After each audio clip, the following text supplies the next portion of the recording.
Welcome to Recross the Paths. My name is Cade, and today I am joined by May, also known as Myagic. Hi, that's me. That is actually really fun to say. I think I've heard it said a number of times on the program, but to actually go through the cadence is really satisfying. It has a sort of it rolls off the tongue really well. It helps being like, hey, this is also just happens to be an anagram with my name in it. One of my coworkers always describe those things as cromulent. Just as very fun to say, very pleasing to say. Cromulent it is. Well, what a treat to have you here. You have covered all sorts of ground as a designer, but people will probably also know you from your stellar work on the UberCube podcast. That's what we do. We talk about Cube with refreshments. Well, we do have refreshments tonight, but I believe due to a cease and desist order, we're not allowed to talk about what we're drinking. So we'll continue apace. But my chamomile tea.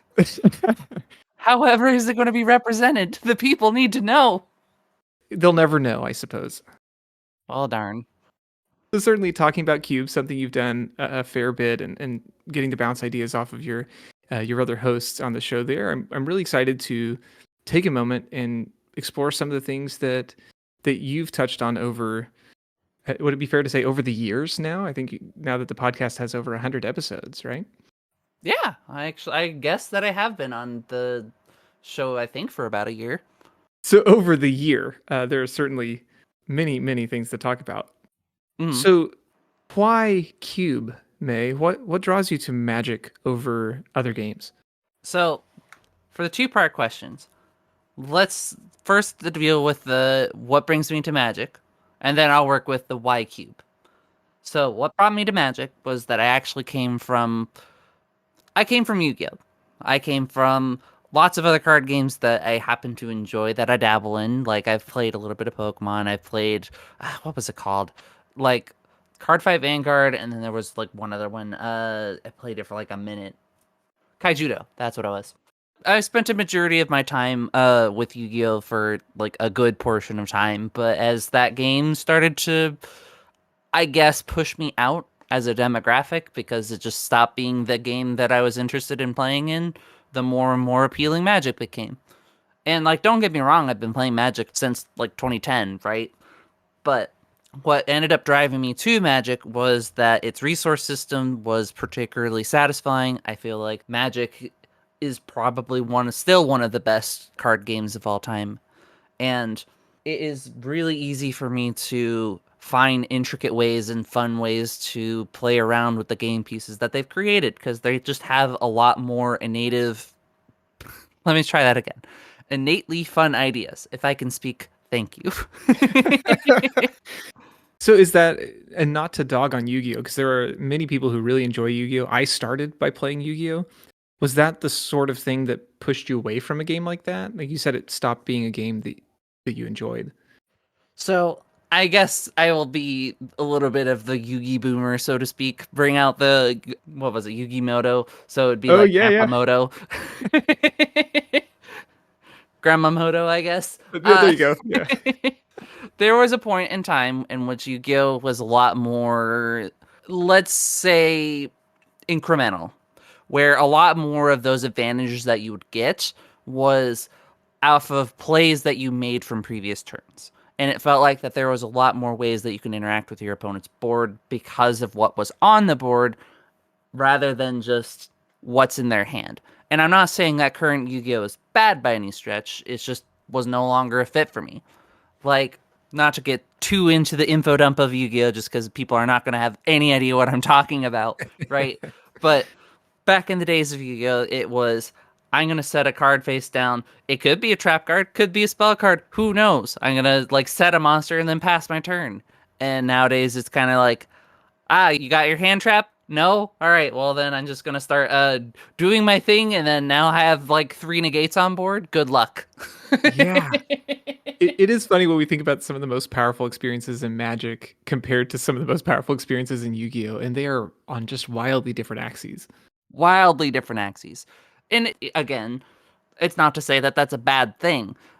However, the best way that I can put it for a lot of the Magic players that are currently listening is that imagine formats that are defined by cards like Gataxian Probe, free counter spells, and whatnot, because so many decks have the potential to just turn one win, right?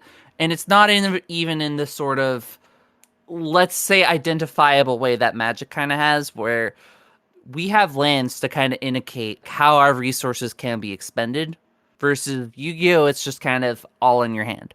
Yeah. Can I play this? Yep. All right, then I'm gonna play it. If it doesn't have 5 or more stars, or I guess Yeah, all your spells and traps have no cost. right. But again, it's not to say it's bad. It's just not what I was interested in.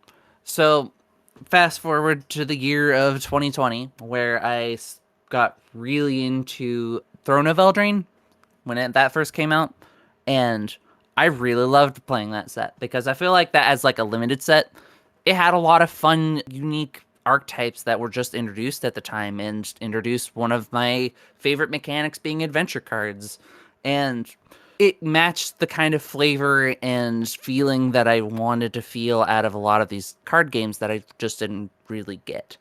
And from there, my immediate response was, where's a place that I can play these cards, right? Yeah. And that's how I ended up getting into Cube, where I started looking into ways that we could take all these beautiful showcase cards and then like shove them into an environment. There wasn't really a home for a lot of these like beautiful pieces of artwork, and I wanted to make a home. And I stumbled across Cube, and that's how we got here. So, for context, I enjoy game design. I enjoy game theory, not in the Matt Pat kind of way, but more in the I am interested in people's decision making. I am interested in making interactions with people that is fun and engaging, and I can only sort of get that with EDH. Like one of the decks that I made was card seller, sell me your best cards type deck, right? Where it's a bunch of assist cards and then like I gift them away to my opponents as just like a theoretical type deck, right? But that doesn't really capture the same feeling that I get when I experience people playing my cube and seeing what decks they come up with and tracking the meta and putting far too much thought into how well certain archetypes are doing. But for me, that is fun. And the way that I found Cube was right at the cusp of when Ben's Cube as a website was dying and Cube Cobra started taking over. Yeah, the old Cube tutor days, as I recall. Yeah. No, that's great. I will say it's really interesting that adventure caught your fancy as a mechanic that kind of plays on a really interesting axis with resources. You talked about some of the other games you enjoyed not having that same kind of tension. And adventure cards are functionally 2 cards in 1. Mm-hmm. They also do that thing that I explained that I really loved in Yu-Gi-Oh!, especially in older formats of Yu-Gi-Oh!, was that it felt like a payoff for the thing that you did earlier in the game. Oh, that's a neat connection. Where you can do it one way or the other, but then it feels like you've set yourself up for future success. Mm-hmm. Like Beanstalk Giant's a really great example of this, where it's a big stupid creature that ramps itself. And the fact that it's just 2 things in one makes it just such a concise card to work with. And it's a mechanic that can generate a lot of, I'll say, quote unquote value, right? There's not a lot of cards like Brazen Borrower, just as an example, where it's very difficult to get like that tempo potential 2-for-1 thing. Mhm. However, there are also just a lot of cards and ways that you can turn those adventures into that kind of incremental advantage to eventually roll over your opponents. And that was kind of the play style that I really wanted to take advantage of. And you talked about really wanting a place to champion these showcase cards, like really celebrate the art and certainly the play as well. This is the origins of your Fey Cube, I presume. Yep. So the Fey Cube wasn't actually my first rendition of a cube. My first rendition of a cube was a lot more, let's say, generic, low power, good stuff. However, When it comes to cube design, people have to start somewhere, and the way that I started was kind of, yep, I'm going to throw in a bunch of these 2019, 2020 cards because that's around the time when I had a bunch of miscellaneous standard cards just kind of laying around, like Crackling Drake, for example, where it's just a really powerful card. Oh yeah. But I feel that the more that I was trying to lean into that kind of good stuff philosophy that a lot of, I would say, earlier cube design or philosophy tended to lean in, the less that I felt that my adventure cards had a home. So it is not that it wasn't a good learning experience for that version of the cube that existed during that time. It gave me the opportunity to actually start learning more about like what goes into set design, archetype design, whatnot. And learning a lot of this was fascinating. I'm a bit of an information sponge. I love to just look up information and learn things and whatnot. And it felt like that I opened a whole new like perspective when it came to playing with these cards, so to speak. And once AFR came out, that's when it started really cementing of I want to make a cube that is around a lot of these showcase cards, and that was the first starting point of the Fake Cube. Do the AFR cards hold some of the same like showcase value to you, or is it mostly the Eldraine things? I do feel like that the Eldraine cards definitely reflect more of like modern day Fake Cubes design elements, obviously. But the AFR cards have that sort of paper feeling where they have that sort of monster manual look to them, and they're beautiful in their own way as a sort of illustrative piece. And I love them. They're also just not very good cards. This is important, right? That has to be a hard balance to strike too. Of I love how this looks, but boy, I don't like how it plays. Yep. And like I still have like a binder that is just for showcase cards where it is a bunch of the stained glass cards from that Dominaria United, the illustration cards from Baldur's Gate, from AFR, a bunch of the showcases from Eldraine, and I love the aesthetics of those. Like the way that we can overlap art with the frame in a way that just looks so good. But I feel like that Eldraine was still just the peak of that. Yeah, it certainly captured something special. I remember showing off art. They did a big art spoiler before they released some of the cards for the original Eldraine set, and I was showing them to friends who didn't play the game because I thought it was so stunning. Hmm. When I was first initially in Yu-Gi-Oh, a lot of the art style in Yu-Gi-Oh where it was kind of cartoony and fun, and we had these weird cartoony boss monsters, and they had this sort of aesthetic to them that was somewhere between Fever Dream and Marvel fan fiction comic, right? May, that's a really good description, actually. And it's not me like dissing on Yu-Gi-Oh by any stretch. It was something that I preferred for a long time. However, as I got older, I started to appreciate how much effort is put into like Magic cards, and I started to get more and more of an appreciation for Magic as a sort of art form. And it's what kind of drew me in was just ways that we can introduce art and illustrations into our gameplay. And I want to unpack that. I want to make sure, though, that Sure. don't get too far away. We don't get the cart before the horse here. Would you mind giving us a quick overview of the Fey Cube, of what people should expect from that environment?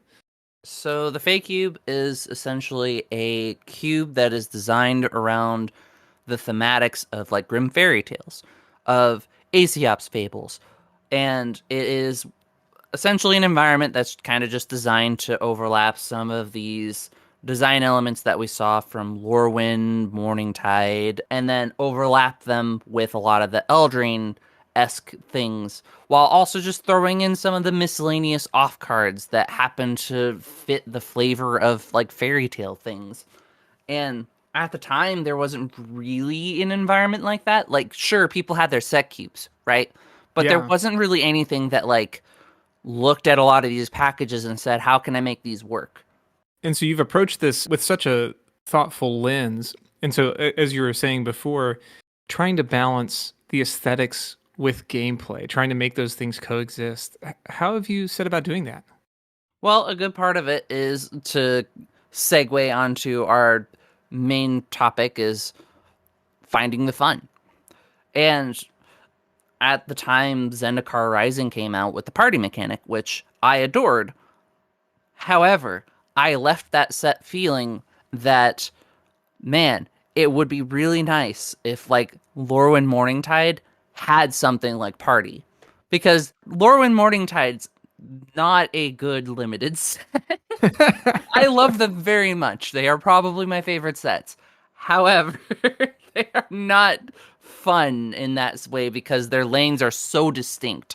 Yeah. However, was able to introduce the fun because of the party mechanics. And when I looked at the party mechanics, I immediately notated, hey, a lot of these parties happen to overlap with the subtypes mattering back in Lorwyn Morningtide, which is a set that I adore aesthetically. So Oh it lets yeah. me overlaps the beautiful pieces of Lorwyn and Morningtide, Eldraine, and introducing the fun elements with party mechanics. That makes us that way instead of just having one, maybe two lanes for a card. Instead, there's actually multiple facets behind it. This isn't just an elf anymore. It is an elf or warrior card, or it's elf, warrior, or party card, right? Oh, and so then it becomes, in many ways, even more flexible than it was in the early days. Exactly. And the fun part that I wanted to follow was I wanted the subtype things to exist and function in a way that should work in limited, that should feel good in limited. And when we have lots of options, I wanted people to go into the draft and feel like that they could pick basically any lane that they wanted and build the decks that they want. And because of that, I myself was able to leave with decks that people came up with in very creative ways that I was able to learn from. I learned a lot from the people who drafted my cubes. And that's how I got, good at being a cube curator. Finding the fun for me as a curator was taking a lot of these overlapping elements and then making them work within a limited environment versus finding the fun as the actual draft was how many different ways that we can build into our decks, how many different types of decks that we can come up with, what kind of creative strategies can we come up with. That's fun to me. And that is something that I can't get out of something like EDH. That's not something I can get out of just 60 card formats. Cube lets me take advantage of a facet of fun that I don't get in a lot of other areas. Well, that's really neat that players can provide feedback in a way like that their experiences, hopefully that they are having fun also, but that's something that can feed back into your experience. Yeah. So a bit of a weird comparison, but it's kind of like an ant farm to a degree, right? You're Okay, I'm ready for you're this. not building the ant colony's little nest or whatever. They're the ones doing it all. However, you come back and admire their work, so to speak. You create the environment. You set up the pieces for them to work with and go back to admire what they've done. You give them the dirt. Exactly. And dirt's a pretty apt comparison considering like most of this is like draft chaff. This is cards that like people would leave out on tables, right? No, I actually really like that metaphor. I'd not heard that before, but that's really funny. So so a dangerous question of definition. Do you think fun is quantifiable? So I think that it can be quantifiable. However, it is objectively subjective. I promise the sentence makes sense if you think about it, right? Like, we can keep track of how well rated people's experiences are, how well they felt their decks did, how well they felt the draft went. We can quantify that. That is something that we can like track. That is something that we can notate of my player had a good time because of XYZ. Think of it like having a bunch of star ratings for a restaurant or whatever, right? I was going to say the pain chart in the doctor's office, but I think the star rating is a more positive image. We had two entirely different directions there. But point is that somebody's experience can be quantified and measured. However, what that thing to be measured is entirely opinion. It's an experience. And sure, we can measure it based off of, how often people are leaving positive feedback or negative feedback or whatnot. But we can't really measure, like, to the extent of how much there is. Do you think that's like even a valuable thought line, or is it more Oh, I of think it's exceptionally valuable. I think the fun is the most important part of cube design or game design as just a whole. If people are not having fun, then why are we here? Right? Like, I have this issue with EDH a few times where we could be sitting in a game completely locked up. We're stuck here for the past hour trying to figure out how we're going to end the game. And we get more and more increasingly annoyed as the next board wipe happens, the next counterspell happens, the next whatever XYZ happens that just leads to us board stalling over and over and over again. And after a while, the users start being like, why are we here? this is Right? one of those great game design principles where you want your game to end before people want to stop playing it. Exactly. And I say this as somebody who loves EDH, right? I play a lot of Commander. But there is a certain extent of fun that somebody can have before it becomes, oh, we're staring at each other for the next hour. Ah. It's interesting, right? Like when it's a social thing, when you're doing it with other people, you do Mm, want it to be I would say, a generally positive experience when everybody's done. mm, I imagine some people find fun in like think your Souls like Dark Souls type games or things yeah. that there's a tension and release of problem solving. The thing about playing a cube is that there's lots of little moments of tension and release. Like when you're going through the draft and you're trying to sort of plan your route. I think I made the comparison on one of the episodes that I had on UberCube where I said EDH is a lot like playing Minecraft. You're sitting into a server, you are building your house, gathering your resources, doing your thing, right? And part of when you're sitting down at a table, you're trying to show off the thing that you did. You're trying to interact with your resources, with your opponent's resources, and doing the thing. Versus Cube is more like playing Smash. There are a certain amount of decks that can be had, and while that is not always quantifiable, sometimes there's just so many different deck combinations that can exist within a cube that it is hard to quantify that, right?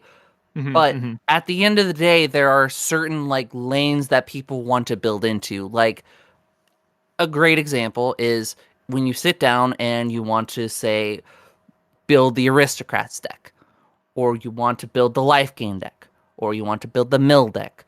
There are overarching archetypes that people are expecting to sit down and play, either because the signals are there, because they've gotten good cards for it, or they're just wanting to force it. But at the end of the day, when you go into Cube, much like playing Smash, you are trying to pick your character. You are trying to get better at that character. And when you are in that draft, you are trying to fulfill your plan for deck building. You are trying to fill out your resources in order to build that deck. Like I had a Modern Horizons 2 draft recently, and I built the Rakdos discard, whatever it was. Oh yeah, that's a fun one. Yeah, I love that. I'm not going to say I didn't force that because I did. Which is fine. It's fine to force and draft. Yeah. But what ended up happening is that I ended up with all the meat and potato cards versus everybody else kind of was trying to pick up the Rakdos cards here and there because they were kind of like, oh, here's good card, here's good card, here's good card. And then they were just kind of left with a deck with not enough meat and potato cards, but a few like bomb cards, right? It's because when I went into that draft, I was saying, I'm very explicitly choosing this character. I am choosing this particular playstyle. I'm honing in on that and I'm focused on it. That's not to say that that's the correct way to play or anything, but that is a way to play. And I feel like that when you go through a draft, it is very easy to find yourself either by accident or by intention or just by signals to find yourself in that certain lane, in that character, in that deck archetype. And I feel like that's kind of what makes cubes so fun and replayable for me, is that there are so many different variations that can happen within that archetype, within that deck type, within that XYZ, right? Yeah, I think that's part of what I've found so enjoyable about things like Cube is that you're solving problems all the time. You're making decisions that are going to lead to more decisions. Right. As opposed to something that's maybe more like an abstract game where everything's solved. Right. And what's nice about cube is that the more you play a certain cube, the better that you get at understanding that environment, and the more that you start to understand those decks and how their matchups work. So next time that you try to play that deck that you tried to do before, or that you are trying to force again, or that you just ended up in again, you now learn from the last time that you played it. Or let's say that you picked a different archetype because you're aware of, I didn't do so hot with that last archetype, so I'm going to try to do a different thing this time. Because last time you learned your lesson, this time you're going to be trying to branch out to that different archetype to try to get a better matchup. And maybe a softball here, but fun isn't necessarily tied to winning, though, is it? Not necessarily. I think it depends on the person. I feel like that winning can feel good. People enjoy winning, obviously, but people having fun isn't solely because they're winning. Right. You mentioned like those little moments of tension and release in the game. There are these small things to celebrate along the way. Right. When we go into Cube, it's a several step process of fun, so to speak.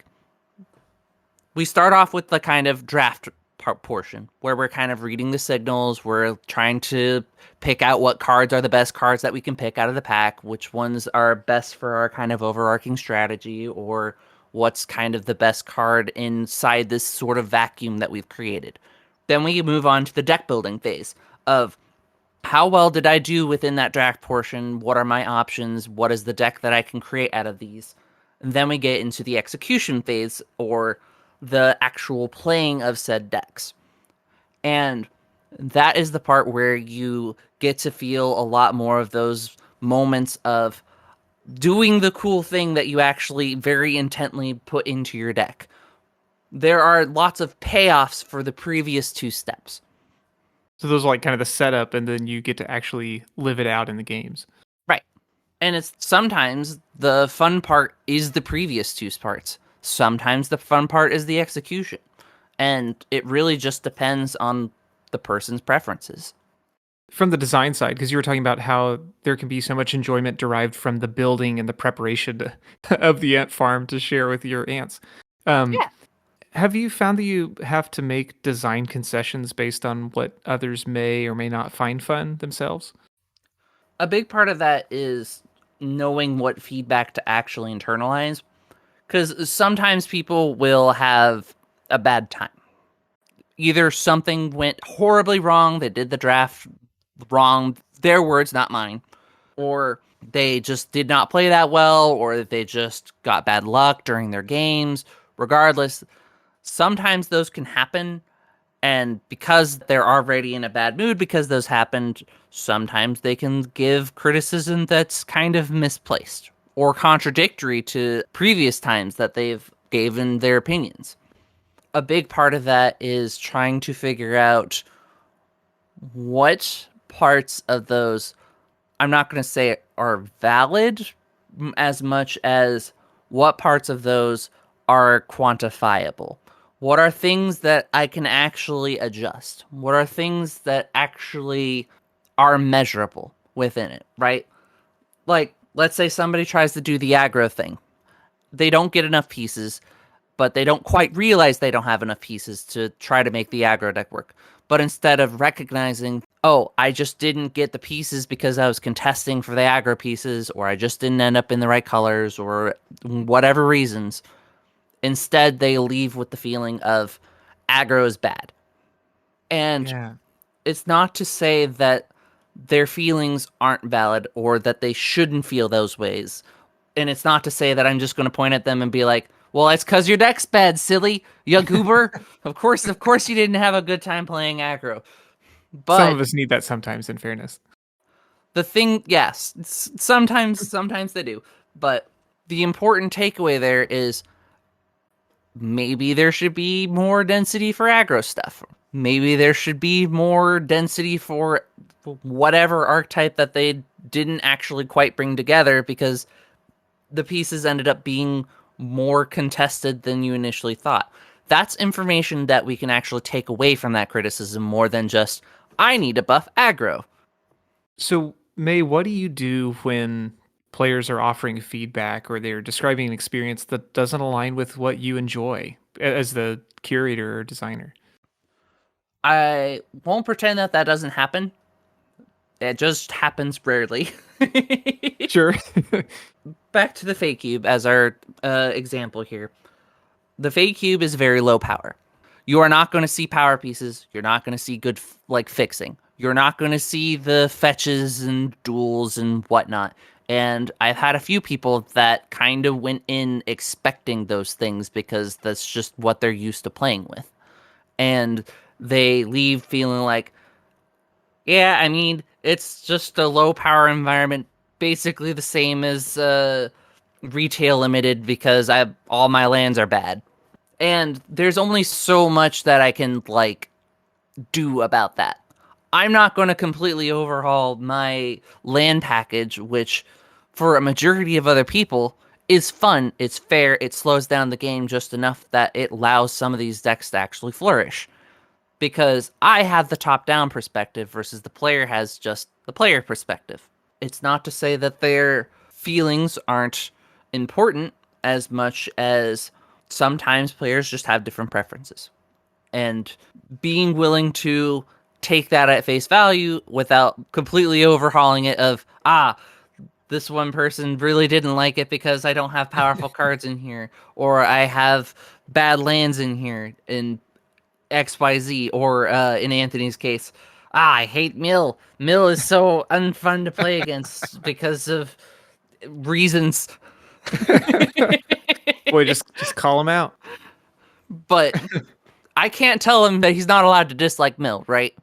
However, I'm not going to take Mill out of my cube. I mean, yeah, first it's like it's not that those folks have spent the same amount of time thinking about your project or maybe they just don't even have your vision in mind. Mm. In the spirit of making changes to a cube, one of the things that I really appreciated is how intentional you are with making changes to your major projects like the Fey Cube. Is that a sensibility that you have had all along that you apply to all your projects? Definitely. I feel like that it is important to have a sort of structure behind your design. So that way, when people ask questions about it, then you can have a consistent answer. For example, I have a travel cube.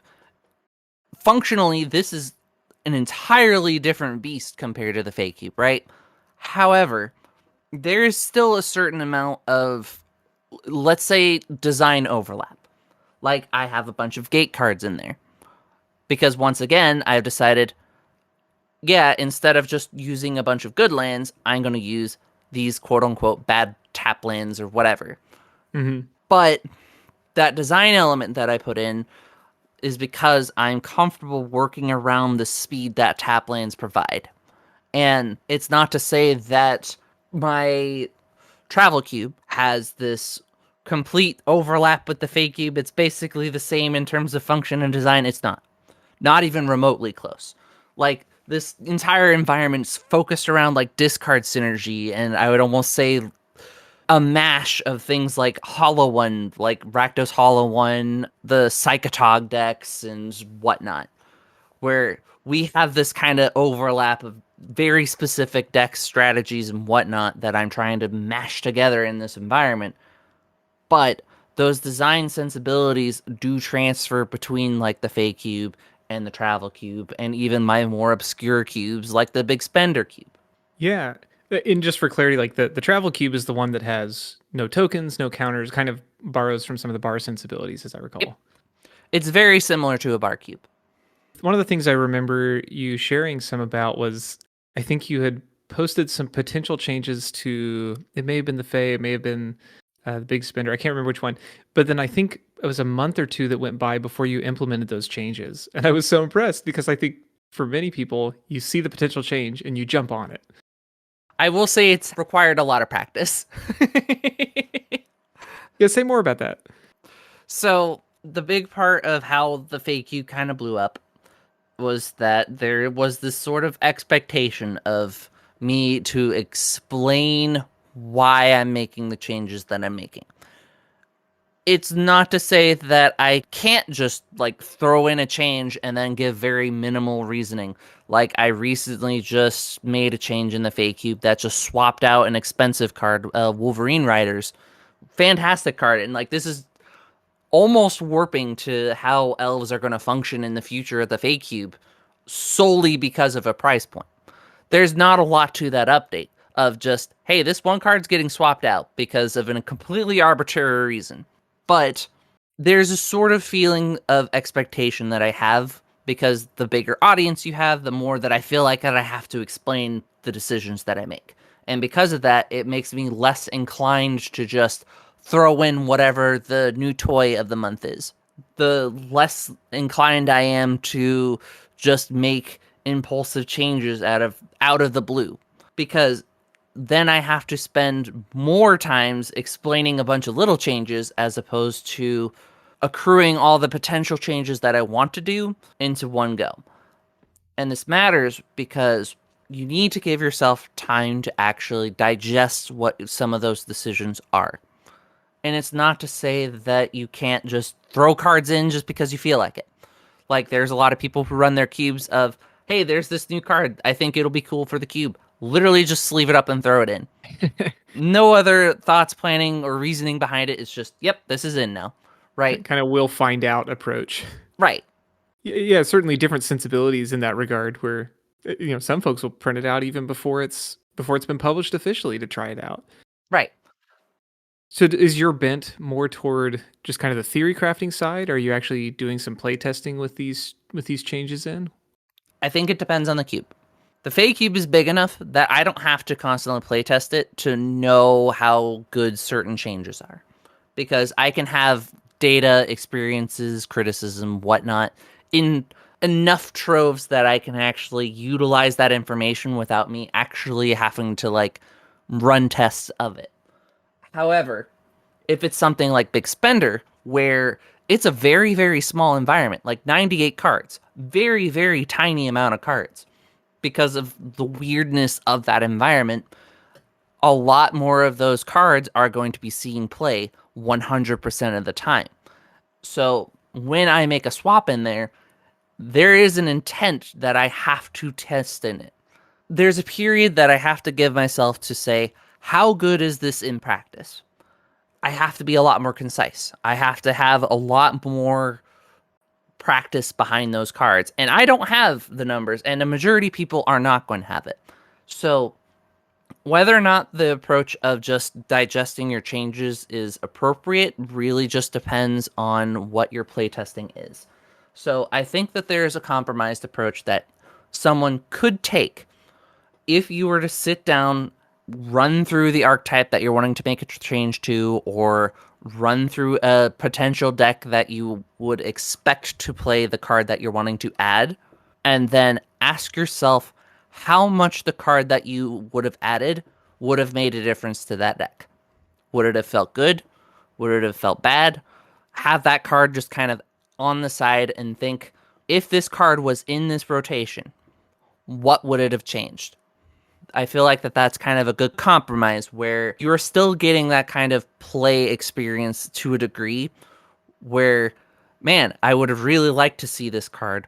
Or, yeah, in this archetype, I really feel like I wanted to see that. Or I would have been disappointed that that wasn't in the draft. That is information that is useful without actually needing to throw it in. That's a really good practical suggestion. I like that a lot. Do you find making those evaluations and those changes is fun for you, or do those feel like more of a chore with, with kind of an audience for some of it? I enjoy it. It is particularly satisfying when I can have those moments of this thing that I've been thinking of, stewing on, whatever, finally got put in. I finally went through the ringer and said, yes, this is a card that belongs in here. and then actually have it show up in people's decks and actually have it show up in relevant games. That's when it feels really good. When it feels bad is when I underestimate how good a card could be or how strong an environment can be with it. Fractured Sanity is a really, really good example of this. There was a point where Fractured Sanity was a part of the Fake Cube, and I didn't quite properly assess how strong it could be in the context of my environment. Milling 14 cards in limited is huge. Like that's really, really strong for limited. I knew that. However, in the context of the Fake Cube, where it is grindier and there's a lot more cards that are based around recursion and tutoring, it was just too easy to make a deck just around that one card and then loop that card. And it made the rest of the play patterns in the cube basically irrelevant. Because it didn't matter what the other opponent was doing so long as you did Fractured Sanity, Archaeomancer, Fractured Sanity.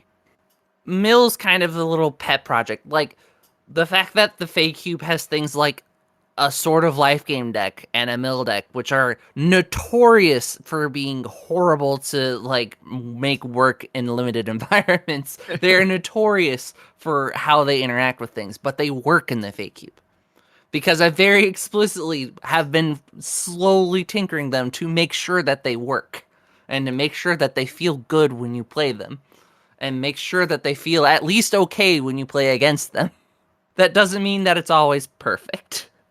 Well, no, of And course. with Fractured Sanity, it was a mistake because at that point, I was like, Mill needs a finisher. That'll be a finisher. Without ever really considering, no, this card is not a mill finisher. It is just a finisher. Oh, The mill deck itself did not actually care about Fractured Sanity. that's so funny. Well, and maybe not to get too far in the weeds, but mill is such a tricky one too, because it feels like it doesn't matter at all until you win. Right? You can mill Right. somebody through 39 cards, and it doesn't matter until that 40th. Well, the reason why I love it so much in my very specific environment is because mid-range is king in there. And when you have value piles that are essentially contesting for little incremental pieces of value and trying to get little advantages of your opponent before getting your big explosive win, mill kind of breaks a lot of that in half, where it's just like, I see you're trying to go for the value thing. I'm just going to start milling your pieces. I'm just going to start attacking you on an axis that you can't handle. And it matches the pace of what you're aiming for too, it Right. sounds like. Like, let's say a life gain deck happens to start doing its life gain thing and being like, well, now I'm unkillable, but even if I don't have a way to end the game, you can't kill me. Mill says, no, you are going to lose. It says I do now. Yeah. I did want to ask, Yeah. May, do you feel pressure curating a project as well known as your Fake Cube? Yeah, I definitely do. How do you engage with that? Yeah, so I'm at almost 10 clones already. Like, there is an entire island on the cube map. In case listeners haven't heard of the cube map, it's essentially a grid that Lucky Paper Radio has created where it's taking a lot of these cards and then finding out like which similar archetypes, branches, whatnot are similar between cubes, and then creating this sort of map of those cubes. And the Fake Cube has gotten to the point where it has its own little island where if you That's go amazing. to it, you can find a bunch of things that are cloned from it, inspired from it, and whatnot that aren't just, these are just Eldering cards, or these are just Lorwyn cards, or these are just the Fairy Tale cards. It's like, no, these are all clearly like rooted in a lot of the same archetypal designs, right? And because there's that prominence of this little island, so to speak, there is this sort of expectation of my cube being the root of that. The decisions that I make can branch out into those other ones. It can branch out to new clones of the cube. It can branch out to people's paper versions of it. And there's a sort of responsibility that I have to come to terms with in regards to it. Where before it was just kind of like my pet art project, where it's like, I have a bunch of these beautiful showcase cards. I'm making the environment to make it work. And regardless of whether or not the gameplay's perfect, at least it's a very beautiful cube, right? I don't get that luxury much anymore because it's now a sort of design goal expectation. Like the fact that this is a relatively budget environment is extremely important to my identity. Like I mentioned before, I just recently had a cut card that is really good in this environment because it reached $10 and it's only Yeah. one printing. Right. I have no other good reasons to cut that card outside of the fact it's $10. Like there was a point where I had a sort of like turbo fog-esque deal going on in the environment and there was Tangle in it. And Tangle is a really, really good card. However, Tangle also started catching on in Popper. Yep. Yep. And because it caught on Popper, it went from, oh, this is like a couple bucks to $10. And I'm like, all right, well, this sucks. This now has to go. Thank you, Turbo Fog, for ruining more than just the games you're in. Which, to be fair, in this specific case, people were glad to see it go. Right? People were glad to see Turbo Fog and whatever was going on at that period of time. It happened to be a good case in that one. Sure. This Sure. current case, elves are like a good deck. The Selesnya Tokens deck is a good deck. And it just lost one of its star pieces solely because of budget. But what else can I do? Because I have to keep it like a relatively budget amount for people. I still have to have the core of this like something that people can work on their own versions for. It's like when you buy a precon, you know that you are expecting about a precon's worth of strength. There's going to be a lot of obvious cards in there that should be replaced. There's going to be a lot of obvious upgrades that you could put in. But that doesn't change the fact that that core of that precon is there. And that's kind of what the role of the Fake Cube has become. I like that sentiment. Like, even if some of the things are changing around it, or if you have to make decisions either for your rules or for whatever you need at the moment, that there's still the core of it that's still you in a way. Right. Like, there is a world that could exist where somebody makes the Fake Cube, they swap out all the lands, they swap them for like the fetches, duels, whatnot, of typical good stuff. Then they swap out all the lower powered garbage and swap in a bunch of things regardless of cost and have this higher powered balanced environment that has a lot of the similar, let's say, archetypal designs, goals, whatnot of the Fake Cube. There is a world in which Fake Cube Plus is just a thing. But the Fake Cube's not going to be that. Do you still find the same joy in curating an environment like that with those kind of, I don't know if it's like outside pressures, or do you find other outlets for that? I find other outlets. Like, because I have to make so few changes for the Fake Cube to not, like, completely disrupt what the metagame is. So that way people can feel like that they can come back to this cube once a year for CubeCon or whatever and be like, ah, I played this last year. I'm getting better at this every time that I play this cube. I don't want to take that away from people. I want to enhance their experiences within it. I'm not wanting to like rip away the things that made them have fun in the environment in the first place. So I have to tread very carefully. So I tend to put that creative energy into other cubes because it is far more fun, engaging to play around with what an environment is and make something work. Because for me, the fun part is building the environment. The fun part for me is to try to create those lines of play. Still finding the fun, just maybe in other ways. In other ways. Like sometime we'll have to talk about the Big Spender Cube. Absolutely. It is a very cool project. For our time today, though, I think I'd be remiss to not mention your stellar work on the UberCube podcast. Sometimes as a voice of reason for your other hosts, but no, you always have a really thoughtful approach to each topic that you all consider. I Um, appreciate it. And you won't be the first and you won't be the last to call me the voice of reason on the podcast, which it should be concerning. All of you should be concerned that I am the voice of reason.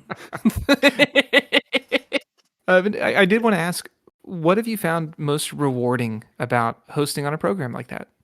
It's a platform for me to share what I'm passionate about.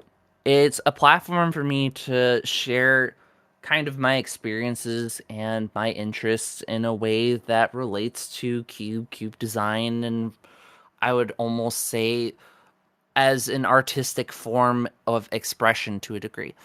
It is a place for me to connect with people who have the same passion that I do. And it is a platform that I can use to grow that passion. And a lot of the people that I've met and opportunities that I've had because of being on that podcast is just so substantial. It has been such a big part of my life, even though it's been like once a week recordings. It's not like this big time investment for me, but it is something that is an emotional importance. It's an emotional investment. It's a social investment. It is a place that I can go to talk about Magic and Cube and connect with people like you and the Cube community. That's really special. And what a great thing that you get to share it with, with people you enjoy being around. And then Mhm. it means a lot that you would share that then with us, with the people. I mean, much like the Goblins of Lorwyn, sharing experiences is part of our culture, and it is considered selfish to hoard your experiences for yourself. All I can think now is the art for sensation gorger. Yeah, thank you. There you go. Well, May, as we are moving toward wrapping up here, I get to ask one of my favorite questions, of course. If you could have any card printed as a promo, what card would you pick and who would you have do the illustration? I would love to have a promo of Ivy, Gleeful Spell Thief, or Obira, and Rebecca Gay would definitely either Rebecca Gay or her son. Oh, yeah, yeah, yeah. Just oh, easily my favorite artists in Magic. Like I actually have a Rebecca Gay but like section of my binder. Oh, that's so good. Well, and her approach to the soft like pastels and watercolor and Mhm. whimsical ideas seems to fit perfectly with the aesthetic you've described enjoying. Yeah, but I couldn't quite decide whether or not it would be Obira or it would be Ivy. They're both just commanders that I have and I play a lot. Plus, if I had a special promo of Obira, I could throw it in the fake cube. Oh, yeah. User showcase. Uh, not gut, huh? Not gut. Gut may be my beloved, but not gut. Well, May, this has been just a joy. I'm so grateful for you taking your time to share these thoughts and to share some of your passion with us here today. If folks want to hear more of what you're working on, follow up on some of your projects, certainly they should be Mhm. checking out UberCube on a weekly basis. But where else should we point them? You can also find me on Blue Sky at Myagic, and you can find me on Discords. Lots of Discords. I'm in a lot of the Cube Discords, so if you want to find me there, you can just at Myagic, and then you can find me there. Perfect. Well, again, thank you so much. I've always appreciated hearing you share on your own program, and I'm so glad you've taken the Mhm. time to be here. So thank you. Thank you. Of course. Thank you for having me again.